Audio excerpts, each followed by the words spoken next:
So okay class, now we are going to start flip flops. और flip flop जो है अगर हम थोड़ा सा और करें तो बेसिकली यहाँ से लेके ये लैच ही है। ये आपने ऑलरेडी देख चुके हैं। This is latch, right? तो नॉर, लैच विद नॉर, जिसमें यहाँ पे हमारे पास आर था इनपुट और यहाँ पे हमारे पास एस इनपुट। ठीक हो गया। तो इसी को फ्लिप फ्लॉप बना दिया है, ये इसी को फ्लिप फ्लॉप कहते हैं। कैसे कह रहे हैं फ्लिप फ्लॉप? तो ये अभी देख लेते हैं कि ये फ्लिप फ्लॉप कैसे बन गया।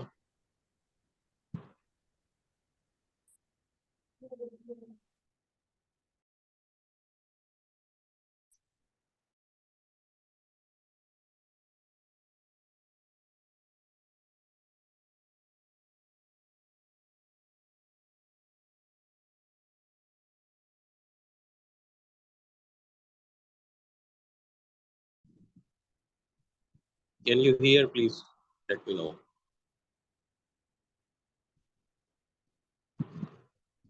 की आवाज आ रही है? Yes sir. So S and R latch, और इसकी दो इनपुट्स एस एंड आर ये लैच की तरह ही है, ये लैच ही है। अच्छा, एस आर लैच के साथ अगर हम एस आर लैच के साथ एक क्लॉक पल्स ऐड करते हैं। अब ये क्लॉक पल्स क्या होती है? क्लॉक पल्स कंटिन्यूअसली 0 1 0 के दरमियान चेंज होती रहती है। कोई ऐसी पीरियोडिक चीज को हम क्लॉक कहते हैं जो 0 और 1 के दरमियान ट्रेवर्स करती रहती है। क्लॉक पल्स से क्या मुराद होगी? क्लॉक पल्स से मुराद ये एक जो साइकिल है, एक 0 एंड एक 1 इज कॉल्ड क्लॉक पल्स। ठीक हो गया। तो क्लॉक पल्स अप्लाई हम करते रहते हैं। इसको हम सीपी से डोनेट करते हैं। इसको हम लिखते हैं सीपी यानी क्लॉक पल्स, और साथ में लिखते हैं ये हमारी वही इनपुट्स हैं एस और आर। तो इसके साथ हमने क्लॉक पल्स ऐड करने के लिए क्या किया? ये हमारे पास लैच ही थी, ये लैच की आर और एस इनपुट को थोड़ा एक्सटेंड किया, दो एंड गेट लगाए, और ये क्लॉक पल्स जो है ये दोनों के एंड गेट की एक एक इनपुट के साथ अटैच कर दिया। तो this is called now this is called flip flop. SR latch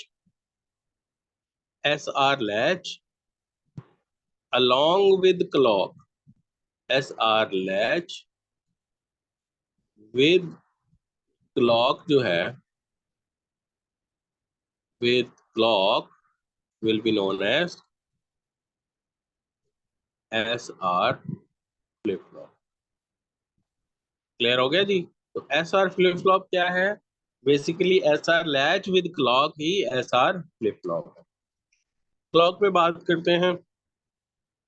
तो क्लॉक पल्स 0 और 1 के दरमियान चेंज होती रहती है और ऑब्वियसली अगर हम एस को पे कोई भी वैल्यू और आर पे कोई भी वैल्यू रखेंगे तो क्लॉक को 0 करेंगे तो कोई और वैल्यू हो सकता है क्यू पे आ जाए, और क्लॉक को 1 करेंगे तो कुछ और वैल्यू आ सकती है।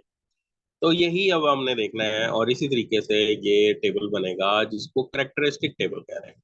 अच्छा, ये भी नई चीज है हमारे लिए करेक्टरिस्टिक टेबल। आज तक हमने ट्रू टेबल की बात तो सुनी हुई है, ये करेक्टरिस्टिक टेबल क्या होता है? तो करेक्टरिस्टिक टेबल कहते हैं, आपको जैसे पता है करेक्टरिस्टिक्स किसी चीज की डिटरमिन यानी उसकी खसूसियात अगर देखनी क्वालिटी। हो, क्वालिटीज देखनी हो, तो हम करेक्टरिस्टिक का लफ्ज इस्तेमाल करते हैं। तो अब करेक्टरिस्टिक टेबल क्या होगा? तो वो ये होगा, देखो, हमने एक चीज नोट की प्रीवियसली लैच जब हम डिस्कस कर रहे थे, हमने कहा एस पे जो भी रखें, आर पे जो भी रखें, अगर हम 0 0 अप्लाई करते थे तो वो डिपेंड कर रहा होता था कि इसने पहले क्या रखा हुआ था, उसके हिसाब से 0 0 पे आउटपुट आ रही थी। ऐसे ही है ना? ठीक है, तो यानी यस सर। इसके अंदर कोई प्रीवियस स्टेट्स के ऊपर जो चीजें होती हैं उसके हिसाब से आउटपुट आ रही होती है। उसमें हमने बनाया ट्रू टेबल ही था, ये आपने गौर किया होगा, इसका नाम ट्रू टेबल ही था। तो ऐसी चीज जो कि प्रीवियस स्टेट पे और नेक्स्ट स्टेट का के हिसाब से जो टेबल बनाया जाता है उसका नाम होता है करेक्टरिस्टिक। अब इसमें आप देखें एस और आर टू इनपुट्स हैं, ये दो इनपुट्स हैं। ये क्यू कहाँ से आ गया, और क्यू टी प्लस वन, ये प्लस वन है, क्यू टी प्लस वन कहाँ से आ गया? ये क्यू कहाँ से आ गया जिसे हम क्यू टी कह सकते हैं? क्यू की value at time T and Q की value at time T plus one, यानी next state, present state and next state. इसको क्या बोलेंगे? Present state. और इसको क्या बोलेंगे? Next next. स्टेट।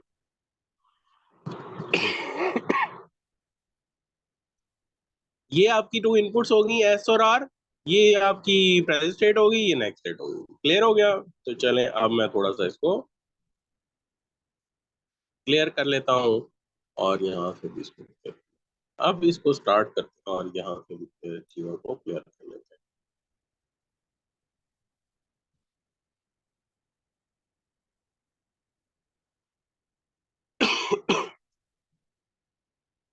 ओके, तो अब स्टार्ट करते हैं।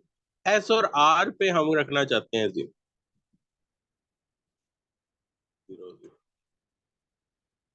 एस और आर पे हमने क्या रखा? जीरो। क्लॉक पे हमने क्या रखा? जीरो। यहाँ पे हमें क्या मिला? जीरो। यहाँ पे क्या मिला? जीरो। ये जीरो यहाँ जाएगा तो वन हो जाएगा, ये वन यहाँ जाएगा as it is, one zero zero. ये जीरो यहाँ आ जाएगा, जीरो जीरो पे आउटपुट वन, वन जीरो पे जीरो। जब आपने क्लॉक को जीरो रखा, जो क्यू की वैल्यू आई ये कहलाएगी प्रेजेंट स्टेट, यानी कि ये रही जीरो। और जब आप क्लॉक को वन रखेंगे, और जो इसी क्यू की जो भी वैल्यू आएगी वो कहलाएगी नेक्स्ट स्टेट। इसमें कोई कंफ्यूजन है तो पूछ सकते हैं। क्लॉक को जीरो रखेंगे तो जो क्यू की वैल्यू आएगी वो क्या कहलाएगी? क्या कहलाएगी? Present state. Present state. और जो क्लॉक को वन रखने से जो क्यू की वैल्यू आएगी वो क्या कहलाएगी? क्या कहलाएगी? Next state. Next state. अब समझ आ गई बात की? अब हमने अब हमने वैल्यूज रखते चले जाना है। अब जीरो वन रखेंगे, यानी आर को वन कर देंगे, एस को जीरो कर देंगे, तो क्यू टी की वैल्यू भी आ जाएगी, क्यू टी प्लस वन की भी वैल्यू आ जाएगी। फिर हम वन वन रखेंगे, जीरो जीरो रखेंगे, जीरो वन रखेंगे, वन जीरो रखेंगे, वन वन रखेंगे, तो उससे ये स्टेट्स आती चली जाए। अच्छा जी, अब मैं नहीं ये वैल्यू रखनी है, एस को जीरो और आर को वन रखें। एस को जीरो, आर को रखें, आर को वन रखा। हाँ जी, एस को जीरो और आर को वन रखा। ये तो यहाँ पर क्लॉक क्या है इस वक्त? क्लॉक क्या है? जीरो है ना? अच्छा, अब क्लॉक जीरो हो तो अब कौन सी स्टेट निकलेगी? क्लॉक प्रेजेंट जीरो स्टेट हो तो निकलेगी। प्रेजेंट स्टेट निकलेगी, बिल्कुल ठीक है। तो वन जीरो पे कोई चेंज नहीं आना, यहाँ पे जीरो ही रहना है, यहाँ भी जीरो ही रहना है। तो जीरो जीरो पे वन ही रहना है, यहाँ पे ये वन, और वन जीरो पे भी जीरो ही रहना है। ठीक हो गया? तो कोई चेंज नहीं आई, तो फिर भी हमारा जो क्यू टी है क्या रहा? वो वन ही रहा, जीरो ही रहा। ठीक है, जो क्यू की वैल्यू है वही क्यू टी की वैल्यू। अब करते हैं क्लॉक को वन। क्लॉक को वन करेंगे तो कौन सी स्टेट आएगी? क्लॉक को वन नेक्स्ट। करने से कौन सी स्टेट? हाँ जी, next present state. State. Next state आएगी। क्लॉक को कर दिया हमने वन, क्लॉक को वन करेंगे तो क्या क्या चेंजेस आएंगी? यहाँ चेंज आएगी। ठीक है, क्या चेंज आ जाएगी? यहाँ पे वन आ जाएगा। ठीक हो गया? तो वन और वन पे आउटपुट क्या होगी? जीरो। जीरो। जीरो और जीरो पे आउटपुट क्या होगी?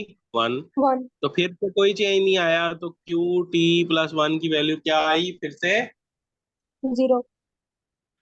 जी 0 आ गई, बिल्कुल ठीक। अच्छा जी, अब फिर क्या करना है? अब कौन कौन सी चेंज करनी है? अब क्लॉक को हमने 0 करना है, फिर से एस को हमने 1 करना है अब, और आर को क्या करना है? ये वाली स्टेट्स, ये अब इसकी बारी आ गई है। एस को 1 करना है, आर को 0 करना है, और क्लॉक को 0 रखेंगे 0। तो कौन सी स्टेट आएगी? ये प्रेजेंट। प्रीवियस वाली है। हाँ, प्रेजेंट आएगी। और क्लॉक को जब 1 रखेंगे तो क्या आएगी? नेक्स्ट स्टेट आएगी। ओके, तो अब देखते हैं पहले चेंजेस कौन कौन सी आएंगी। तो सबसे पहले तो यहाँ 0 ही रहेगा, ये भी 0 हो जाएगा। तो 1 0 पे 0, 0 0 पे 0, तो कोई चेंज नहीं आया। तो अच्छा जी, 1 0, यहाँ पे भी 0 ही आएगा, यहाँ भी 0 आएगा, कोई चेंज नहीं आएगा। सो वैल्यू क्यू की क्या रहेगी? 0 ही रहेगी। ये रही 0। अब क्लॉक को करते हैं 1।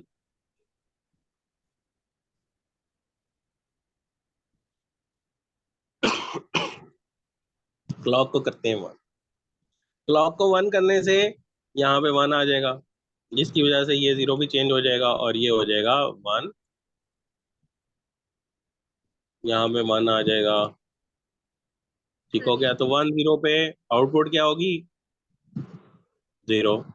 ये 0 जो है अगले की इनपुट बन रहा है यहाँ पे। तो 0 0 पे ये क्या हो जाएगा?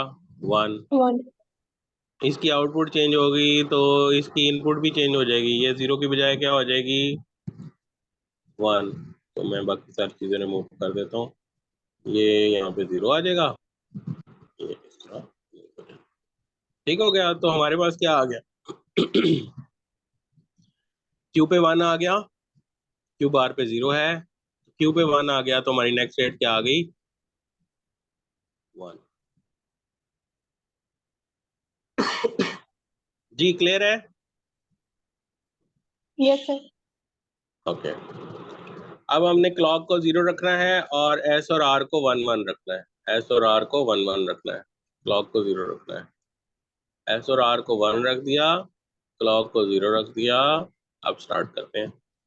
तो यहाँ पे हमारे पास सबसे पहले तो यहाँ 0 आएगा, यहाँ पे ऑलरेडी 0 है तो ठीक है, यहाँ भी 0 आ जाएगा। तो 1 0 पे 0, 0 0 पे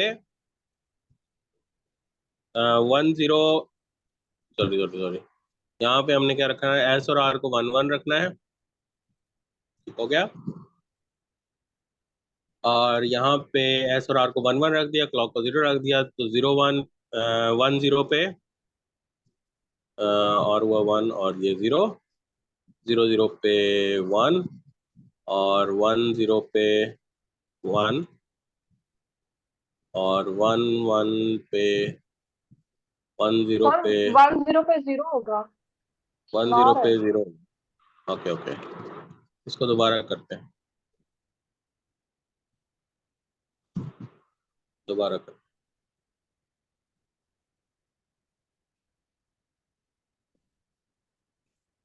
1 0 पे 0, 0 पे हमें 1 मिला, 1 यहाँ आया, और यहाँ पे फिर 0 है। 1 0 पे 0, 0 0 पे 1।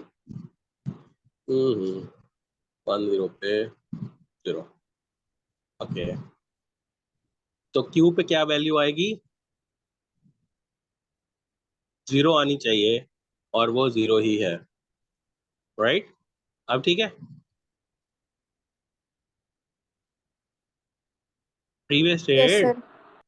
0 आनी चाहिए ना, तो 0 ही है। ठीक है। अच्छा, अब क्लॉक को रखते हैं 1। क्लॉक को 1 रखते हैं। राइट, क्लॉक को 1 रखते हैं।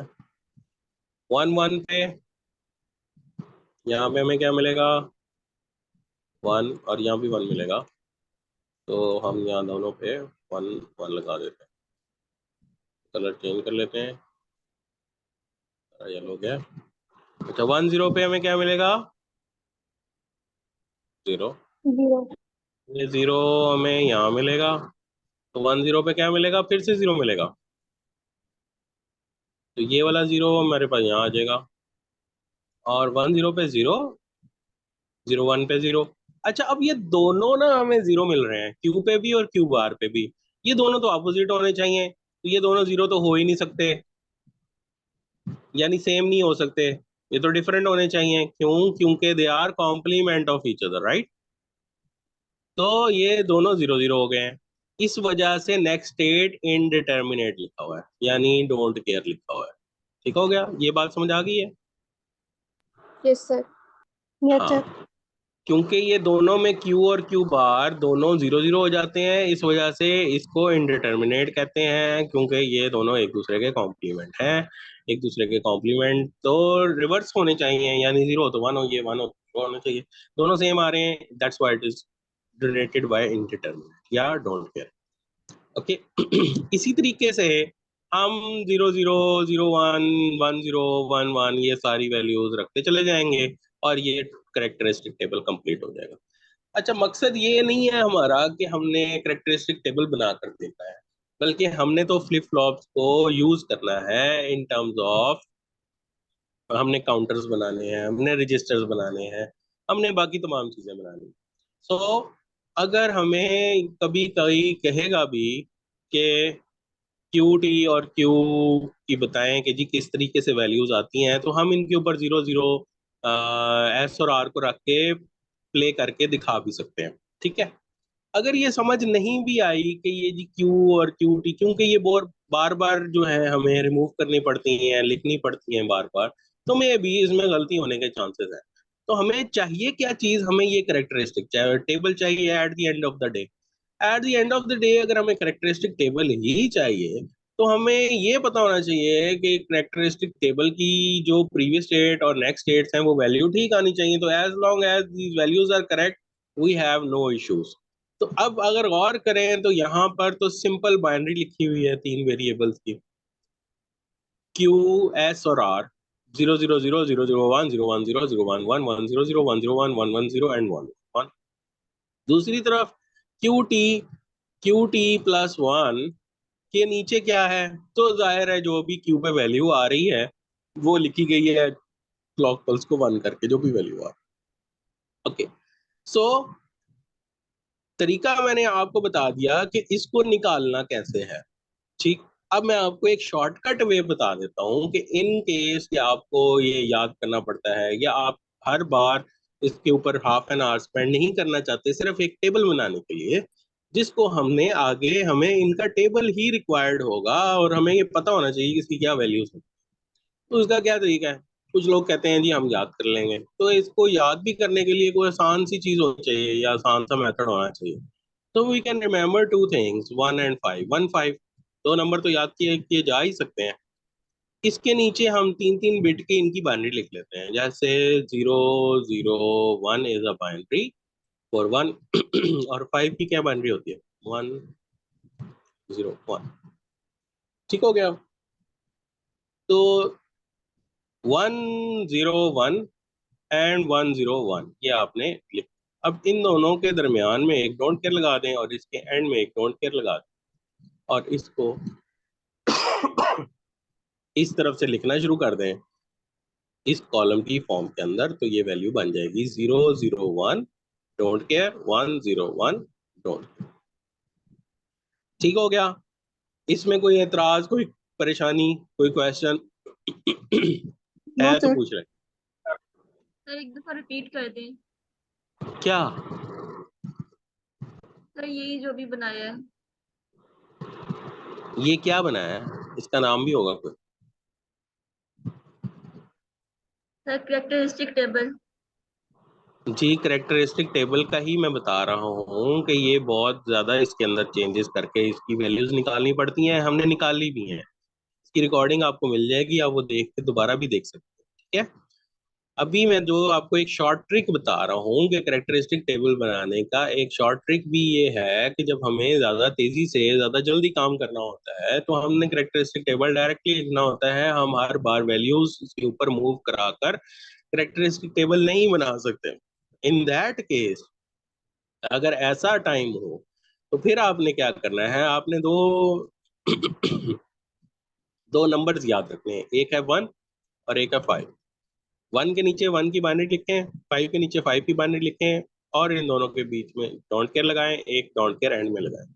101 don't care, sorry 001 don't care, 101 don't care. तो ये वैल्यूज ऊपर से नीचे तक देखें जरा, 001 डोंट केयर, 101 डोंट केयर। तो इस तरह से आप इसे रिमेंबर भी कर सकते हैं।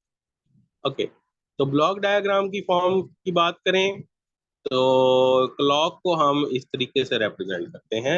ये छोटा सा एरो सा छोड़ देते हैं यहाँ पे, जैसे ये बना हुआ है। इसकी two inputs S and R,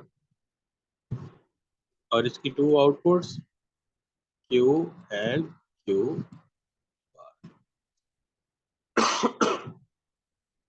ये इसकी ब्लॉक फॉर्म है, किसकी, फ्लिप फ्लॉप की, S R flip flop, S R flip flop की ब्लॉक डायग्राम है ये।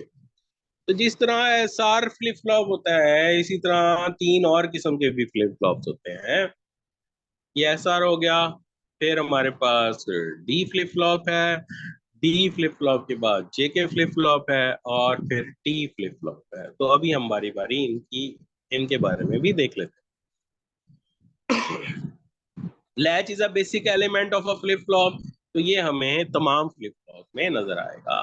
और इसके साथ हमने एक्सटेंड कर यहाँ पे कॉम्बिनेशन थोड़ा सा फर्क होता चला जाएगा, तो ये डिफरेंट टाइप के फ्लिप फ्लॉप बनते चले जाएंगे। डिफरेंट फ्लिप फ्लॉप के डिफरेंट मकासद हैं, तो वो हम अभी फ्लिप फ्लॉप्स और उनके कैरेक्टरिस्टिक टेबल ही देखेंगे आज की क्लास में।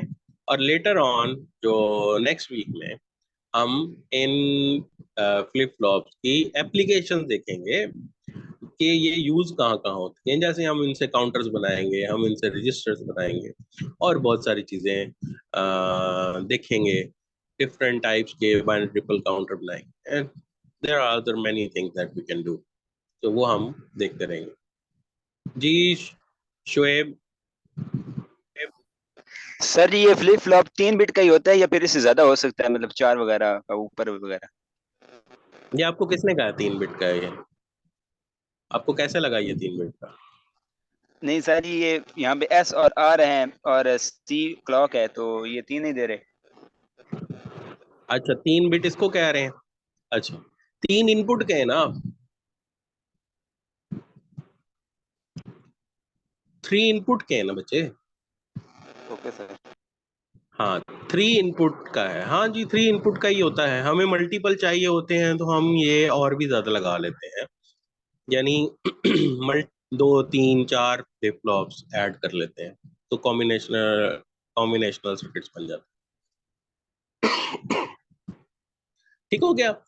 सो फ्लिप फ्लॉप एस आर की बात तो यहाँ तक क्लियर हो गई, काफी हद तक चीजें समझ आ गई। इसी तरीके से हमने अब नेक्स्ट देखना है, जो कि है डी फ्लिप फ्लॉप या data flip flop. This is also known as data flip flop, data flip flop.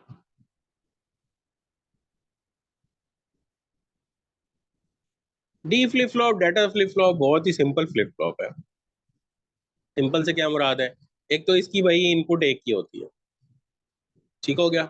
दूसरी तो क्लॉक है ना, ये तो हर फ्लिप फ्लॉप में होनी ही होनी, तो इनपुट बेसिकली इसकी एक ही है। डी, आप जो भी वैल्यू रखेंगे, 0 रखेंगे, तो आपको नेक्स्ट जब जब आप क्लॉक को 1 करेंगे तो ये 0 आपको आउटपुट क्यू पे मिल जाएगा। यानी जो इसकी इनपुट होगी वो ही इसकी आउटपुट होगी। इसकी इनपुट पे आप 1 रखना चाहते हैं तो आपको आउटपुट पे भी 1 मिल जाएगा। नेक्स्ट स्टेट क्या, तो प्रीवियस स्टेट में आप ये प्रीवियस स्टेट पे डिपेंड नहीं करता, बल्कि डी की वैल्यू पे डिपेंड करता है। जो भी डी की वैल्यू होगी आउटपुट पे आपको वही मिल जाएगा। ठीक, जैसे ये आप टेबल देखें, इसका कैरेक्टरिस्टिक टेबल, इसके अंदर 0 0 0 1 1 0 1 1, तो जो भी डी की वैल्यू है वही नेक्स्ट स्टेट में आउटपुट पे है, वही नेक्स्ट स्टेट में है। जो 0 है वहां भी 0 है, यहाँ 1 है यहाँ भी 1 है। डी फ्लिप फ्लॉप या डेटा फ्लिप फ्लॉप इस्तेमाल कहाँ होता है? ये इस्तेमाल होता है आपके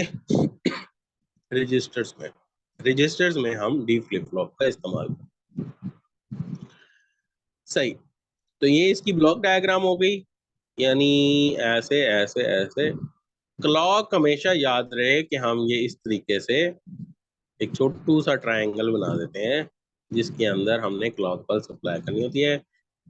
ये इसकी इनपुट हो गई और ये इसकी आउटपुट हो गई, क्यू एंड क्यू बार। कोई क्वेश्चन है तो जी पूछें।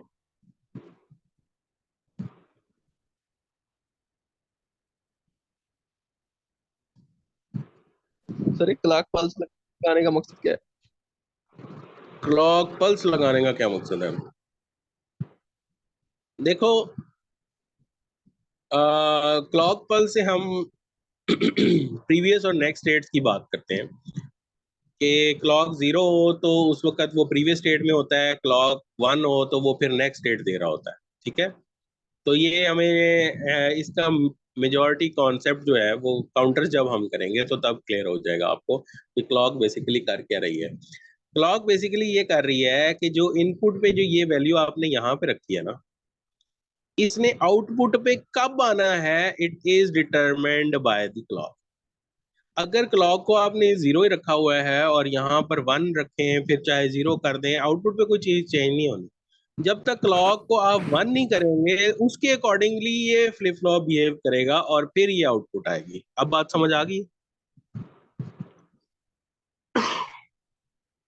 आ गई यस समझ? सर। हाँ, मिसाल के तौर पर यस सर आपके घर की बिजली अगर गई हुई है, आप जितनी बार मर्जी बटन को ऑन ऑफ करते रहें आपका फैन नहीं चलेगा। हो गया? तो जैसे ही आपकी बिजली आएगी या मेन स्विच में आपकी बिजली आ रही होगी या आपके घर में आ रही होगी तो फिर ही आपका बटन ऑपरेट करेगा ना।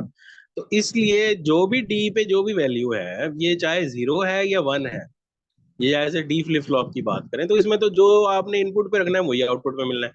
तो अगर क्यू की वैल्यू 0 है, आपने यहाँ 1 रखा और उसको क्लॉक अप्लाई ही नहीं की, यानी 1 उसकी क्लॉक पे रखा ही नहीं, तो ये कभी भी 1 आपकी आउटपुट पे शो नहीं होगा। तो जब तक आप जो है यहाँ 1 रखें, चाहे 0 रखें, चाहे फिर 1 रखें, 0 रखें, 1 रखें, 0 रखें, जितनी मर्जी वैल्यूज रखते चले जाएं, जब तक आप क्लॉक को 1 नहीं करेंगे ये आपकी आउटपुट पे नहीं आएगा। अब क्लियर हो गया? Yes sir. So D flip flop में जो इनपुट होती है वही हमें आउटपुट में मिलती है। आगे चलते हैं। Next is JK flip flop.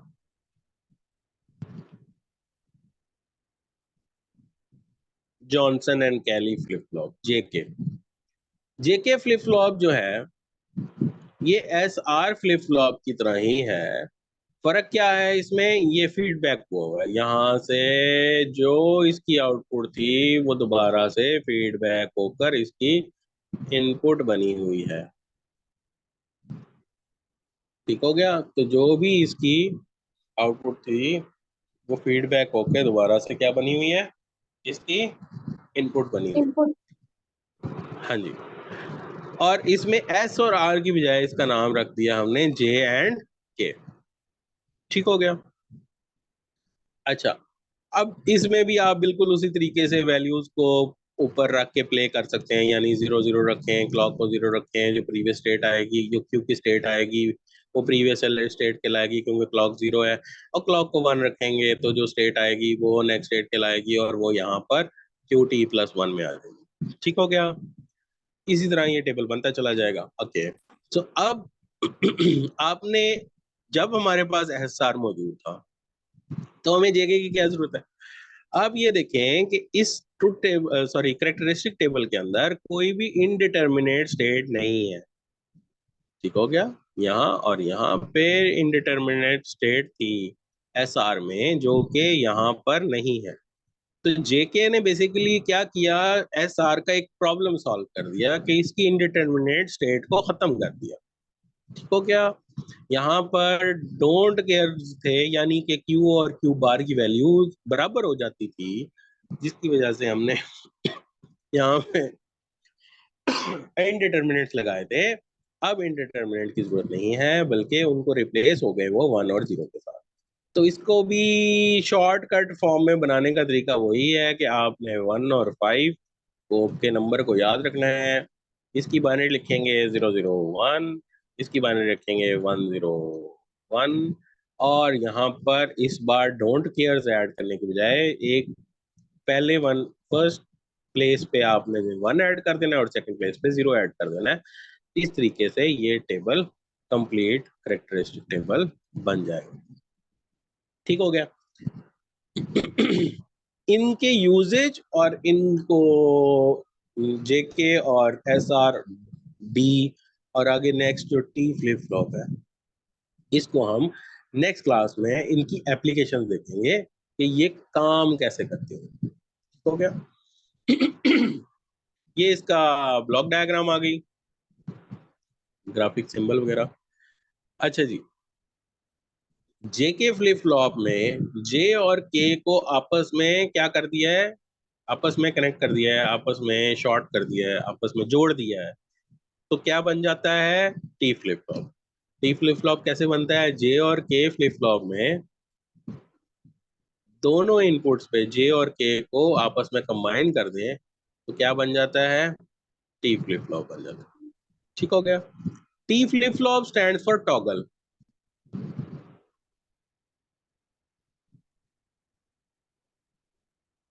Toggle से क्या मुराद है, टॉगल से मुराद ये है कि अगर प्रीवियस स्टेट, अगर प्रीवियस स्टेट जो है ये किस, आप ये आपने सर्किट देखा है पहले, सॉरी ये ट्रूथ टेबल देखा है, किसका भला है इसका, अगर डी फ्लिप फ्लॉप का एक्सक्लूसिव और हाँ एक्सक्लूसिव और 0110, ठीक है 0110। इसको टॉगल फ्लिप फ्लॉप क्यों कहते हैं, जब जब भी टी पे 1 होता है ना, जब जब भी टी पे 1 होता है, जब जब भी टी पे 1 होता है, तो जो प्रीवियस स्टेट अगर 0 हो तो नेक्स्ट स्टेट 1 आती है, प्रीवियस स्टेट 0 हो तो नेक्स्ट स्टेट 1 आती है। टॉगल, इस फिनोमेना की वजह से इसको टॉगल कहते हैं कि ये चेंज कर लेता है अपनी प्रीवियस स्टेट के हिसाब से नेक्स्ट स्टेट को। अगर टी पे 1 हो, अगर टी पे 0 हो तो जो प्रीवियस स्टेट होती है वही नेक्स्ट स्टेट होती है।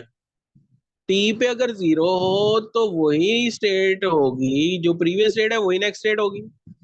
तो ये टॉगल नहीं करेगा। दोबारा बता दो, गौर कीजिएगा जरा।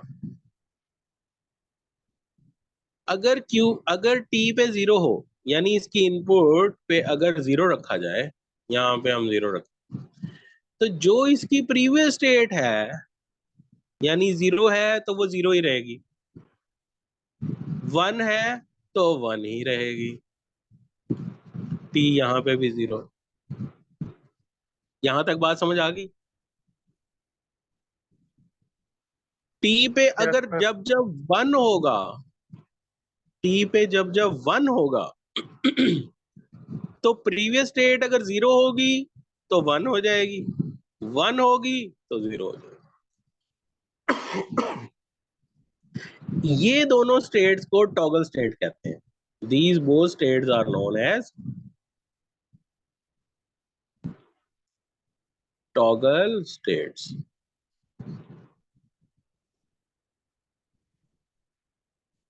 Right?